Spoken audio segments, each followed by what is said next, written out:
6-7টি গ্রাম নিয়ে পরিচালিত হয়ে আসছে। এই ঈদগাহে আমাদের মুরব্বী আল্লাহ মোহাম্মদ মোদার হোসেন তালুকদার, উনি যতদিন জীবিত ছিলেন এই ঈদগাহে নামাজ পড়েছেন। আমাদের প্রিয় নেতা আলহাজ মোহাম্মদ নাসিম সাহেব, উনিও ঈদুল আজহায় প্রতি বছরই নামাজ আদায় করছেন। এবং আমাদের আমিনুল চৌধুরী সাহেব, উনি সহ এই 6টা গ্রামের অনেক প্রবীণ মুরব্বী যারা আমাদের মাঠ থেকে তারা বিদায় হয়েছেন, এবং অনেক গুণীজন, অনেক সাধারণ মানুষ যারা ঈদগাহে নামাজ পড়েছেন তারা আমাদের মাঠ থেকে চলে গেছেন।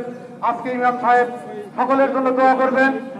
আমাদের যারা নিজ নিজ জন্য আমরা দোয়া করব, এবং আমাদের যারা পিতা মাতা আত্মস্বজন সবাই মারা গেছেন তাদের জন্য দোয়া হবে।